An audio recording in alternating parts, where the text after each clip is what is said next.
Okay, okay.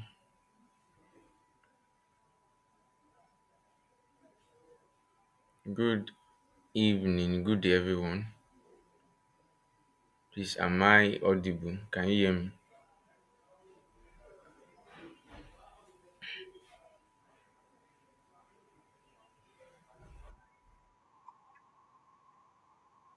All right.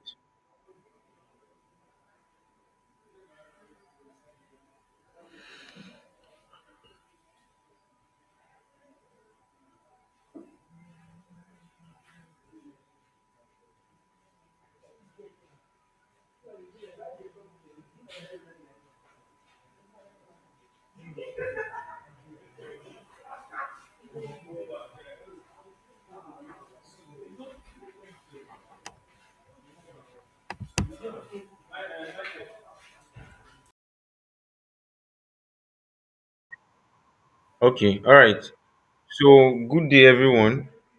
My name is Joseph, otherwise known as the Versatile Joseph, and I'll be kickstarting this amazing design camp. So, I'll be taking the session Design Identity, Design for Tomorrow. So very quickly now, I would be sharing my screen, but before that, I would love to treat a topic that's creativity. Then I go into designing for tomorrow. But before then, I would just love about three people to describe themselves. Just tell me their names and what they do on the digital space or anywhere, just in the chat box. Just three people, and then we'll continue. So let me also start by introducing myself. So I'm a digital creative, I'm a motion designer, I'm a videographer, I'm a photographer, and I am someone who has a set of interrelated skills that is I've learned and gained mastery over interrelated skills over time. So and I've been in the creative space for about 4 years now. And from what I have gathered during this 4 year process, I'll be leading us through the do's and don'ts of design very shortly. So coming, I just want to quickly share my slide so we can all see. Just few minutes and to be visible. Yeah, so okay. I hope the three people that I I requested to share something about themselves have done that, because there is a little gift I would be giving after my session. A little gift.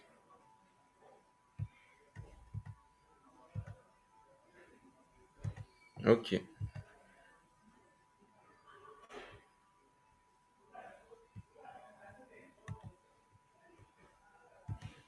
I'm sorry, just a minute.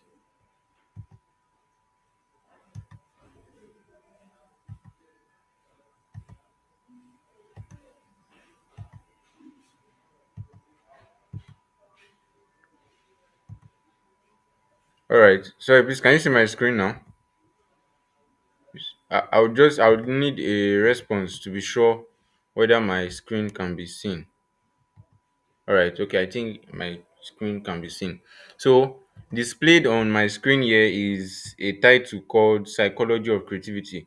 So very quickly, I'll be running down through these slides and I'll be explaining the term creativity, what it has to do with design, and then we'll go to some designs and then we criticize them creatively. Then we talk about the principles of design and how you can master this to create top-notch design. So starting off first, what is creativity? What is creativity? So for us to understand the psychology of creativity, we must first understand what is creativity itself.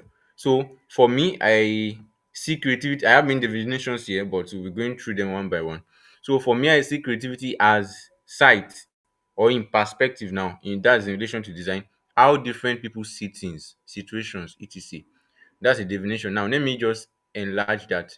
I know that when we talk of design, most people think okay, it's only limited to graphic design, motion design, etc. but I'm trying to bring a perspective that design is literally is made up of makes up everything that happens on earth. For example, now the chair this laptop is standing on was specially designed for that purpose. There's a design for it. It is somehow triangular, cuboid in shape, and it performs the specific function it was made for. So the person that created that, who is probably a blacksmith, is a creative person, and that's like something that most people don't see, because when they see people like these carpenters, when they see craftsmen, when they see people who mold clay, they're like, okay, maybe they are doing petty work, but these are actually creative work. It's a gift of sight.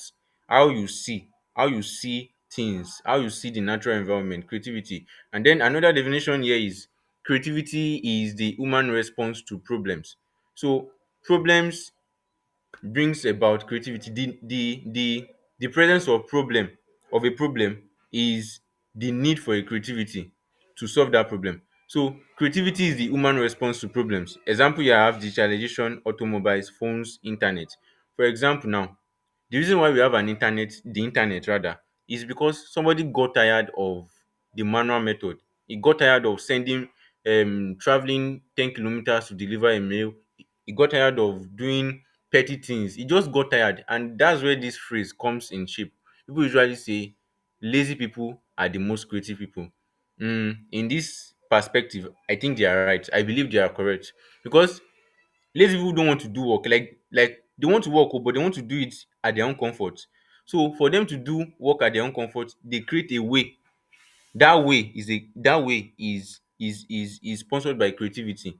So creativity is the human response to problems. So whenever there's a problem, for example, now for the person that created the internet, there was this problem of linkage, trying to link the world. Like he got tired of traveling several miles to deliver a mail to the post office and too many things like that. So he thought of a way. There should be an easier way to do this thing.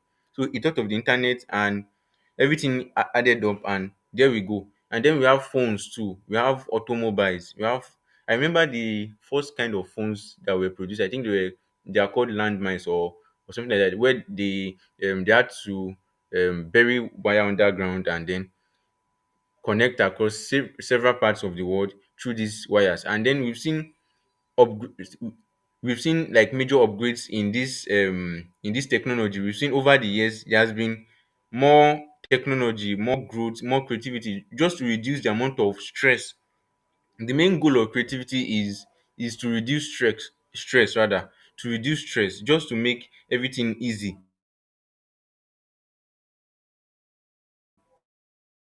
to make everything there is comfort. Like you finding a better way to do something, just make it better, make it better, making it better. That's creativity, making it better. Okay, this is good, let it be better, let it be the best, then recycle, continue again, continue again, continue again. So that's creativity in respect to that perspective. And then we have creativity is the inherent or developed ability of humans to create sustainable inventions. Now let me divert a little bit. So I talked about problem being the what sponsors creativity. Now problems do not only sponsor creativity, they sponsor something else too, which has to do with creativity, innovation. So creativity, you can find it here. Creativity plus innovation equals sustainability, or invention, as you can put it. I think there's this idiom that says necessity is the mother of invention, or the father of invention, whichever one is the case. But when there is a need for something, the human mind tends to find ways to solve it. So it's like a gift from God, for to the human.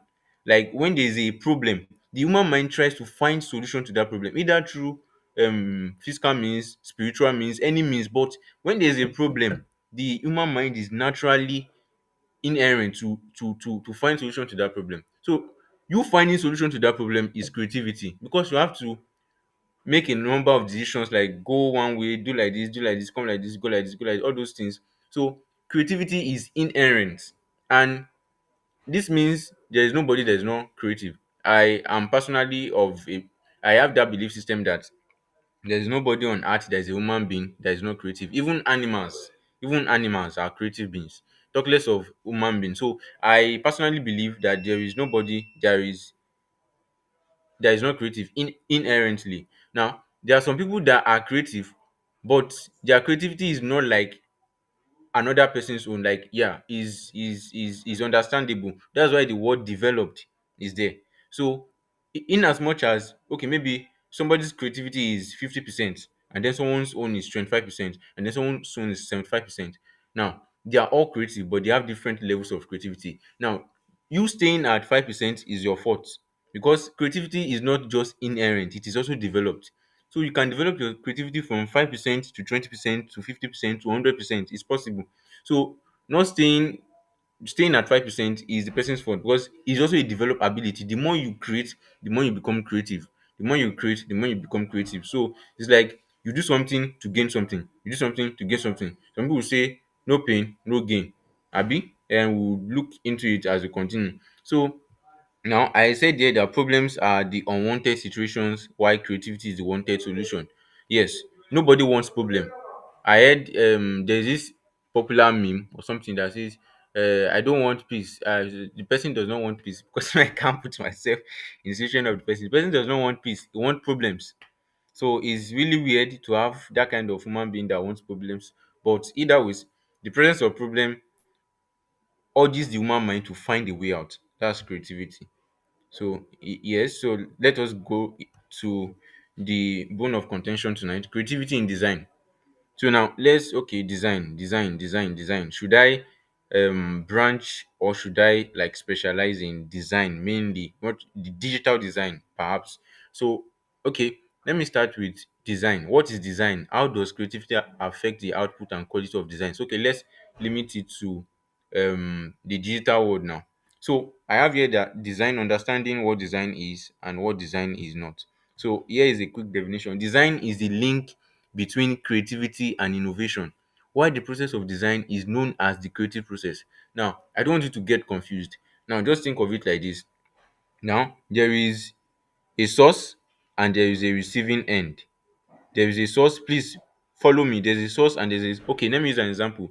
As I'm speaking now, there is a source. The source is me. The receiving end is you watching on YouTube, on Instagram, or anywhere. So the link between the source and the receiving end is the streaming platform where it is being streamed. Now that's the link, that's what connects the source and the receiving end. That is what design does for creativity and innovation. So for a creative person, the expression of his creativity is innovation, and that expression is through design. So a creative person cannot innovate without design. Think about it. Anything, a carpenter has an idea to create a chair, and he has to follow a particular design. He doesn't just like imagine a chair and the chair pops up. No, there has to be a design, there has to be functionality. The chair must be able to hold a certain weight. For example, if it's a plastic chair, it should be able to hold a human being, at least some categories of human beings. Yes, we should be honest with ourselves. So yeah, so you should be able to hold some kgs, you get. But if the person designs a plastic chair and a dog sits on it and it breaks into two, it's not functional. That's not sustainable.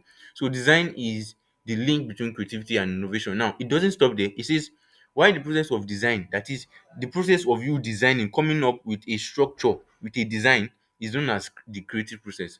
So the creative process is the process of design. So you coming up with something is a creative process.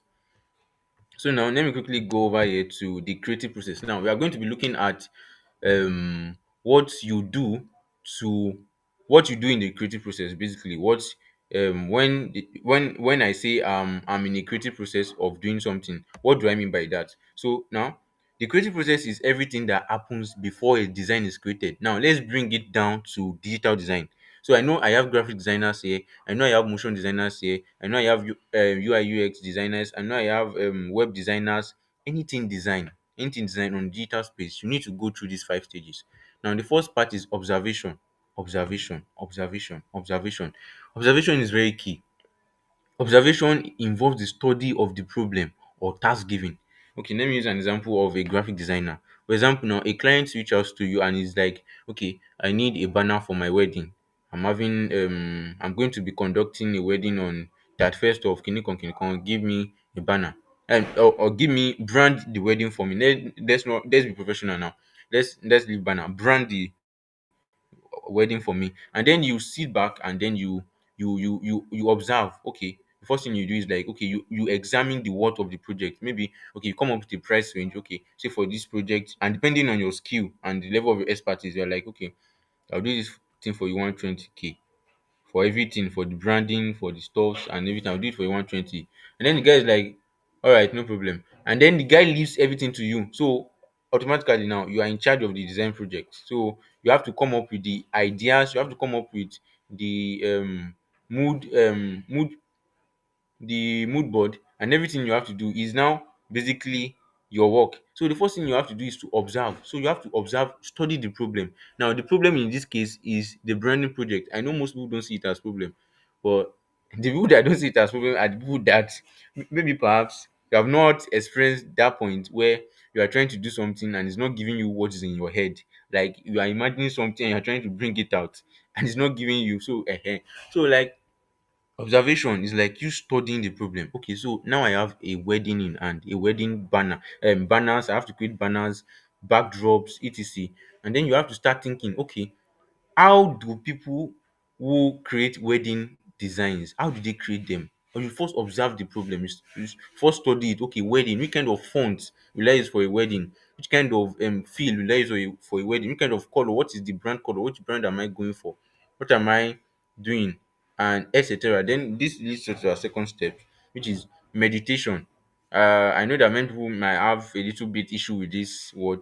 I think even me too. So let me rephrase it. Let me put deep thinking for meditation, because when I say meditation now, you can think, oh, it's yoga. You do your hand like this, you do like this, you don't lost inside spirit. So it's not something spiritual, no, it's just you thinking deep, because the word is usually like misinterpreted. So let me replace it with deep thinking.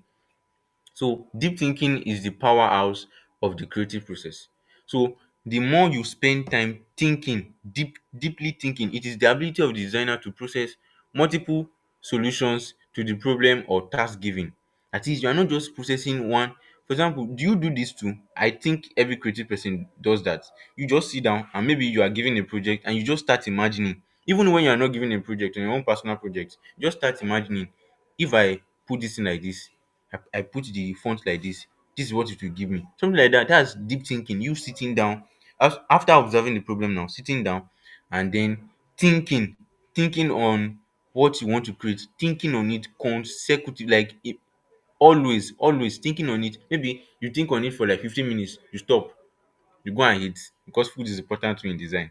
Let's not deceive ourselves. Food is important. Dear designer, eat.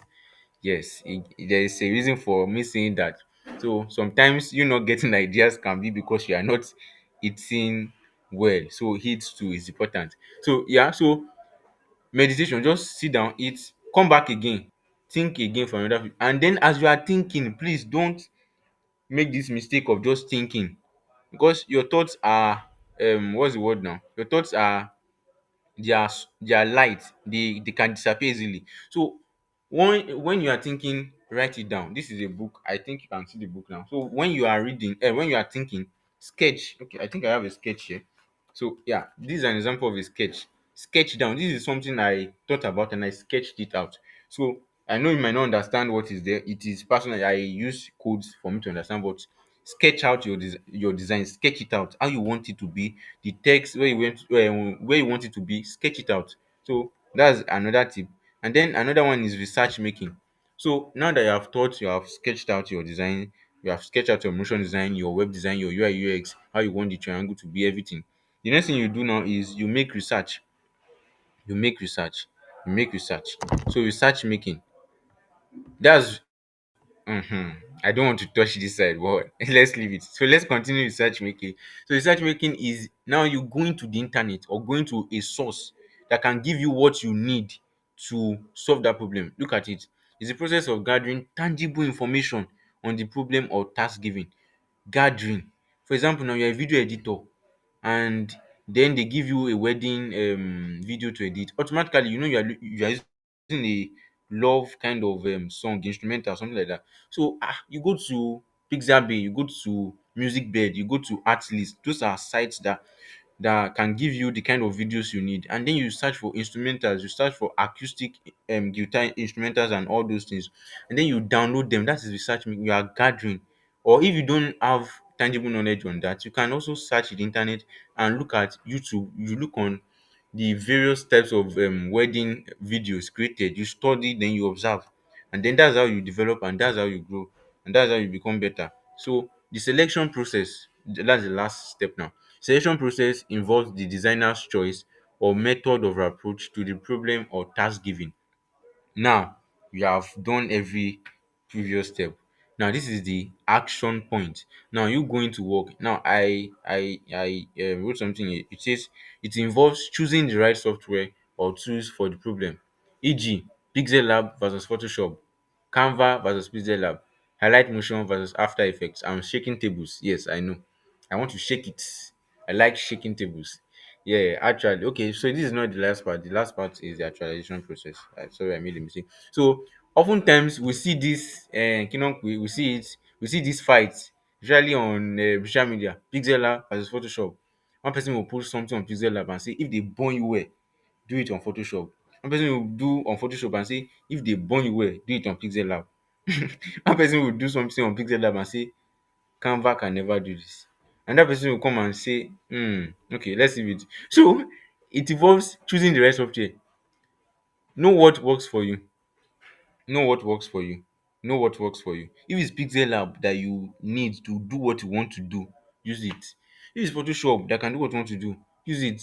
There's no need to be saying that this one cannot do it, this one can do it. They can all serve various functions. It depends on what you want to do. So that's for that part. And then the actualization process. The actualization process, that is, this involves creating based on gathered information. So you are now creating based on the information you have gathered. You have selected your software, you selected what you want to do, you know what you want to do, you sketch it out, and then you are getting to work. That's the actualization process. So very quickly, let's check out some emerging visual trends in Africa and globally. So as we all know, every year there is a new trend, and nowadays we have AI powered designs. And then maybe you're a creative, you're a graphic designer, you're a video content creator, and you're wondering, can AI take my place? Actually, before I would have said no, but as it's looking now, you have to dogbon see. If you understand Yoruba, you understand what I mean. Like, combine with the AI. Shebi he wants to take your work in here, know it. So the two of you combine together. So when he wants to take your work, you two, you will do the work together. Shebi he will want to take it, let's kuku do it. Let's rough it. Let's scatter it. Let's scatter it 50-50. Take 50, I take 50. So you know the AI, you go and know it. I'm a kind of person that prefers the old method, the manual method of me sitting down, coming up with concept, not using prompts to generate anything, just me doing the stuff by myself and all. But AI has come, and it has come to stay. I have no choice. I have to know how to write prompts, know how to generate prompts. Not because I can't do it, but because if somebody comes one day and is like, I need something like this and I need you to use AI, it will not be to my disadvantage that toh, this AI I know they do am abeg o. And the person is like, I need, is a big project, so is me using it. Although there's still some controversy about that, because whatsoever. Okay, let's leave it, let's continue. So imagine visual trends in Africa, AI powered designs. Yes, that's why I talked about AI. So this right here, I generated this with just a simple prompt. I think a three-letter word, just three-letter word, oh bro, three-letter word, product design, bam. So this was created with AI. Yes, and it looks realistic. If I don't tell you it's AI, you think it's, because this is 3D. This takes a lot of time to create manually. So, and then another design is, so the basic point is learn AI. So let me give you some AI sites that would be very useful to you in your design journey, whether graphic design or motion design. Lumi AI. Lumi AI for downloading pictures, top notch pictures. Um you know them now, ChatGPT, you know them. What's the next one? Gemini. Um Gemini. Pigs, no, free pick.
then there is one too called bold minimalism. This is a design I made too. So bold minimalism is you using fat fonts, as some would call it, fat fonts, and then making the design minimal.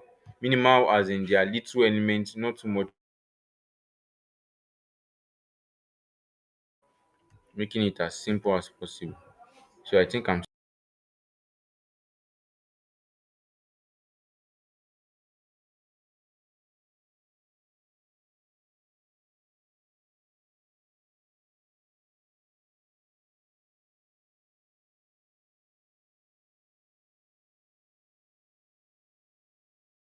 looks pretty nice. And then there's retro serif. Now this is you using block kind of fonts, like computer kind of fonts, retro kind of fonts, and combining it with your design. And then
And then let's go to the second one, understanding. Okay, this one is a text. So this is second design, composition, and on its I was trying to lead the viewers in a carousel. That was why I created this design. But let's study this design. What is prominent here? The use of colors, the use of colors again, and then the use of typography. So we can use hierarchy. We can use hierarchy to understand this particular design. So hierarchy, how elements are arranged in your designs. For example now, this is we all agree that this is the main character. This brush here is the main character. Now to give it a context so that you understand the design. Now I did the carousel on Instagram. My username on Instagram is the Versatile Joseph, so you can check it out. I did a carousel on Instagram on photo editing, mastering photo editing. That's the name of the carousel. So in the carousel, I was listing ways where you can master editing. So that's why composition is here. So composition is one of the ways you can master photo editing. So that's what I was trying to enlighten the viewer on. Because in creating design, we talked about it. You must examine the problem, observe the problem. Now, the problem at that point for me is how I could explain to my target audience that this is how to do this. So, and I had to use design to solve that problem, and this is how I solved it. So now the composition is, I say composition, hierarchy rather. So this is the most important element here. And then you have the green, you have white, you have something that looks like gray and everything. And then for the colors too, I made sure I retain that particular. I use the color green. I use fat font, as some people will call it, fat font, something, but it's not really fat. It's called modern font. Is the Gen Z type of font, you get? Yeah. So it's round font. So and then I use some strokes here just to point to the main text here, which is composition, and then I just add a little text of what composition means here. So yeah, so moving on to the third one, what can I use this? Okay, let me talk on emphasis with this one. Emphasis explain the main goal of your design. Is like, what do you want people to see? What is that thing that is like important for people to see? Like, how do you make people see it? Like, how do you direct people to see it? That's the goal of emphasis. Emphasis, like, I want you to see this thing. For example, now the emphasis here is this: is that at take a look at your picture. No, take a look at this picture rather, and ask yourself, what does it make you feel? So this is bigger than this. Obviously, this is bigger. The feel and emotion is a vital point too, but it's bigger than this. But I did something, so I knew that it would be bigger. So I created this dodo so that the people, and I made it a different color so that people would, as they are watching that feel and emotion, their eyes will direct them to see this one too. I could have made this bigger. Yes, I tell people that I could have made this bigger just for to ease sight and also take a look at the picture and ask yourself, what does it make you feel? So that's the emphasis. This is the emphasis of the design. So now that's how you give your design identity, color.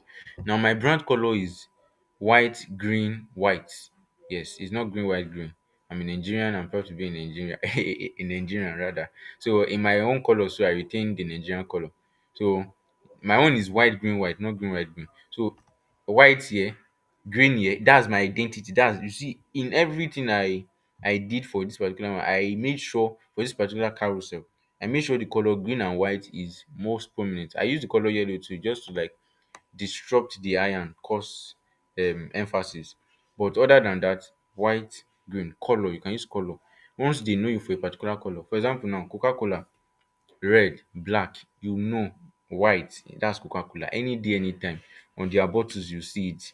On their ads, you see it. Close. I don't want to be mentioning brand names, but yeah. So you get. So let's continue. And then this is another design. Get 10 gig for two. Don't try it though. It has go. It has go. It has go. So this was when the data issue was hot. So it has elapsed. But we are using it to study design. So what can we study here? Okay, let me try and look at what you can study. Unity. So let's study unity. Unity has to do with the uniformism of your design. Uniformism. So how united are they? How well have you articulated your design to be? So we have the main text here, get 10 gig for 2980. we have some sub informations here, and then we have this big image of a man pointing to this thing. Now, he could have pointed up here, but it was not necessary at that point because this thing is already big. This one is already big enough. I don't need anybody to point for it. This one is small. So people may rarely see it, but seeing an hand point to it makes it united. So as you are seeing this big guy smiling, you are seeing his hand pointing to this place. You go and check this place. You see this one too. In fact, this is like the first thing you see sef. So you see this one too, and then you are like, you get the main point, and then as you are scrolling down, you just see this here, and then there's a caption. So you click on the link, and that's how Unity works. Everything sinking, and then you have this little Gen Z term, no snooze, or you don't dey go, baba no wait oh, and that kind thing you get. Yeah, now. So I'm using pidgin for my bros wey sometimes English cannot express it very well. So yeah, so let's continue. So we have this one. I've explained this now. I've explained this one in the first one. So what can we use this one to explain? Okay, let me check again. Okay. Contrast. Contrast is the amount of white and black in your design. Now what that means is this is black, this is black, this is not this is let me try and explain it. It's quite difficult to explain because it's more of a photography term than a graphic design term. If it's to explain it in photo editing now, I can. It's quite easy to explain. But in terms of design, it might be similar to color. So yes, it might, and I'll explain it based on color. So contrast is you choosing a different color from the one you have chosen before. Thank God. Thank you, Jesus. Is you choosing a different color from the one you have chosen before? This is black here. If I make this black, if I make this black, it will be it will be dull. So I made it green and I make the text on top white. So there is contrast. As you see this one, you are not seeing everything at once. And not if everything is black, you see everything as black. There will be no emphasis. So that's like contrast, like you making different parts, different colors, so that they'll be reading. Another part is reading. Another aspect of another design principle rather is reading. So that they can be reading. The goal is that there is reading. Yeah. So how many do we have to go? A? A? We have a lot. Okay, we now have a lot. Okay, so we have okay. So okay, let's go to this one. So this is another design I created. And okay, so let's explain white space. White space. So white space is simple. White space is the room between your last element, this one, the space between this place and this place, the space between this place and this place, the space between this place and this place. White space is you letting your design breathe. You know, there's this meme, I don't want to say it, but you get it. Breathe, something around breathe. You get it. So that's how it is here. Let your design breathe. Don't suffocate it. Let your design what? Breathe. It's not everything, carry this one and put it here, carry this one and put it here. Leave it. Let it have space. From this place to this place, from this place to this place. You get. So is you giving space to your designs and making them breathe. So now we have this one. This is a photo manipulation of mine. Heaven. I don't even know what to use and explain this one because a lot of things going on. I know some of you might be wondering what was going on in your head on this particular day that you decided to create something like this. What was going on? Even me, I'm looking at it now. I don't understand what I was thinking. But it's fine now. It's not fine. It's not appealing. It's functional self. Because I just created this for the Holy Ghost Convention, Day 5, RCCG. So heaven. That was the title. So I wanted to create something that looks like heaven. Now when you see it, you say, this thing looks like heaven. That's why I opted for this kind of font. That's why I opted for this kind of color, for this kind of photo manipulation. So that was why I did what I did. I'm sorry if you do not understand, but people have been posting it and people like it. And I can see a relationship too. So now, okay, let me try. Okay, let me use this one to explain. This is a special image. Let me use it and explain. I've explained everything now. Yes, let me use and explain movement. Movement. Movement is has to do with is a function of the eye. So movement is a function of the eye. That is what you see first, like the direction, how your design directs the eye. For example, now this is the most visible part of the design. Like, is the how would I explain it? In like relative to the picture, this is huge. This word here, when you look at the picture, what you first see here is this one, and then you see this one. It's a very simple design, very simple. No kini, just the picture, edit, put font, add glare. Okay. So your design doesn't have to be complex for it to have an identity. It doesn't have to be complex. This first one now, this one is not complex. Chaka, just edit the video, put the text. You don't have to do complicated things to pass across a message. Just bearing in mind the use of um typography, the use of the 12 principles of design. Just bearing that in mind and using that, you can have a design with identity. Can have a design with identity. Okay, so let me check how many minutes. So I think yes, I think 45 minutes. Wow, I'm talking for long. Oh. So I think yes, I think we have come to the end of my session. So I'll be taking questions now. Please, if you have any question, if you have any question, please do well to um you can drop it in the chat box, or you can as well ask. Please do well to ask, and I'll be here to answer. I'll be here to answer. And if you have yes any questions, any any aspect where you did not get properly, please do well to request to speak. I'll be willing to answer. Thank you very much. So I'm still expecting I'm expectant for the questions.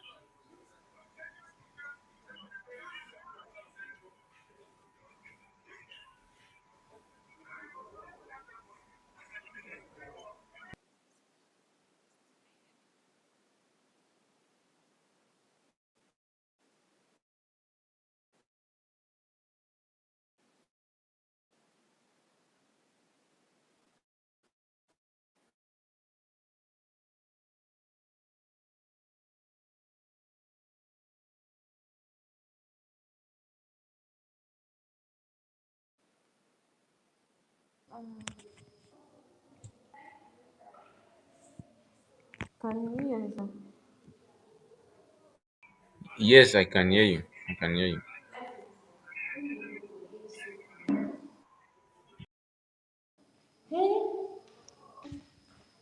You can hear me.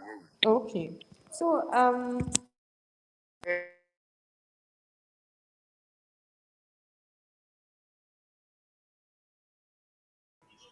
I can't hear you again. No, I can't hear you again. Sorry, I can't. I can't hear what you are saying. No.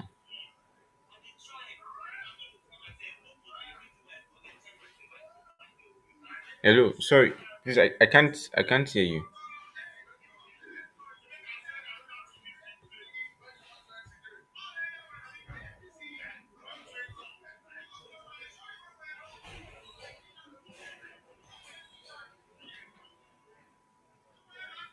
Hello.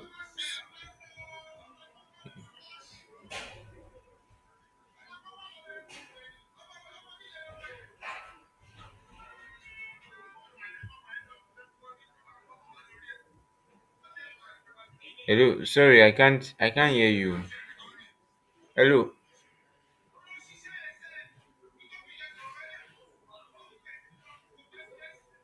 Hello. Sorry. Please, I can't. I can't hear you. I'm sorry, but I can't hear anything now. Please, can you hear me?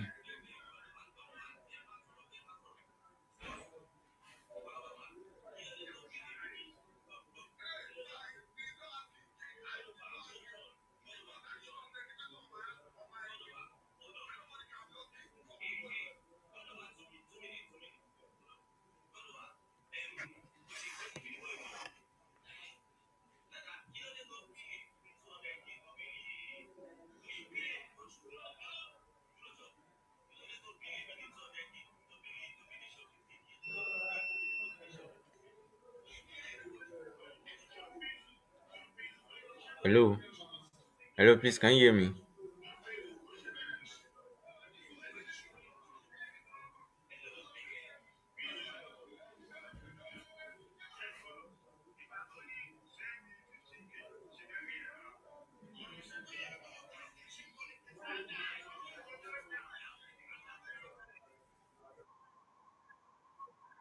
Yes, I can, but I can't hear.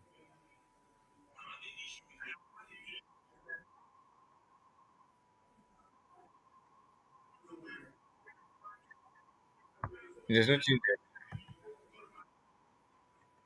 Okay,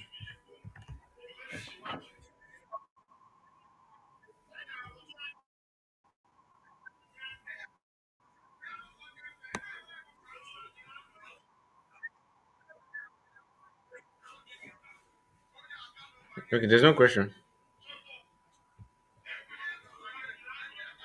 I'm trying to check.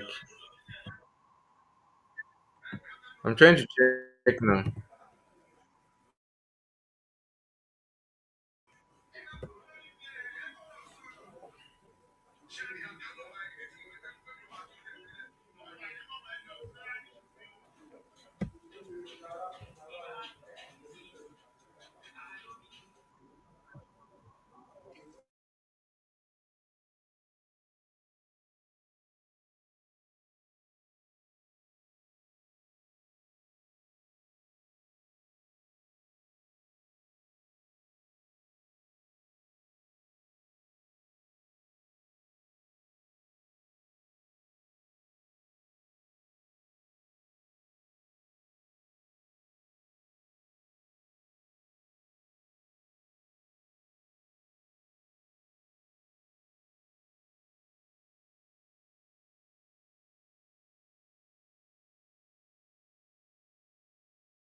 I don't think there is a question. So I think we can end it now. Hello, man, can you hear me?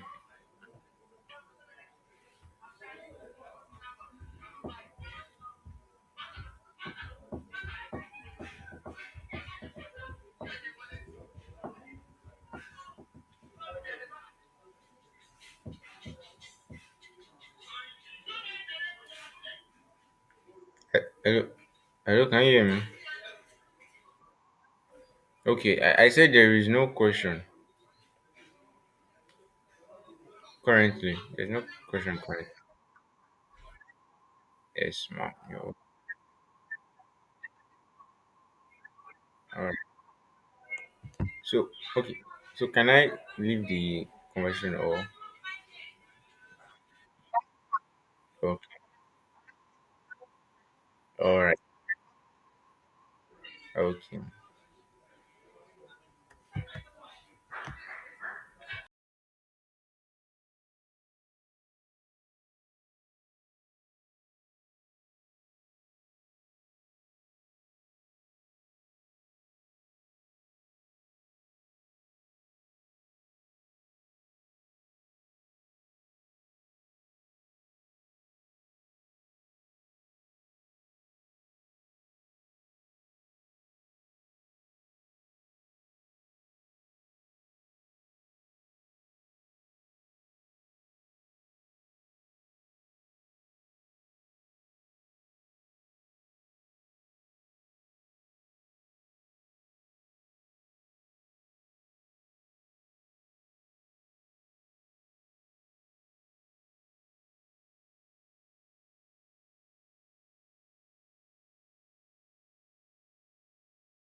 Yes, I can. I can. Yeah.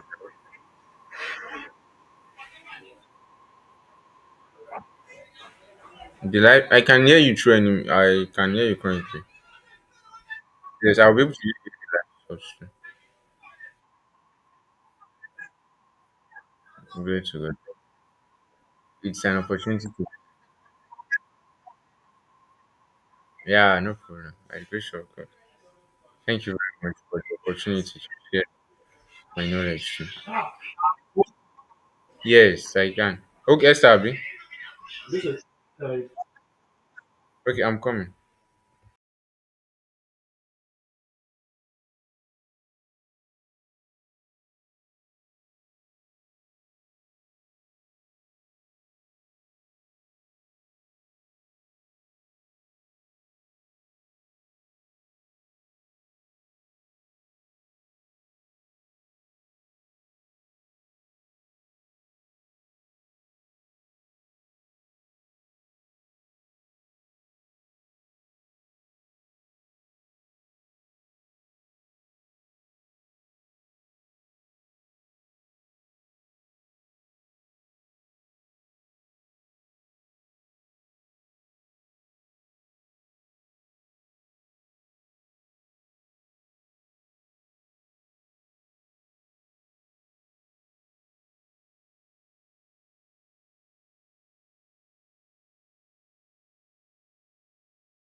Hello.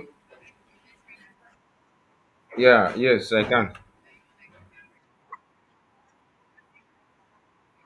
Yes. Amen. All right. No problem.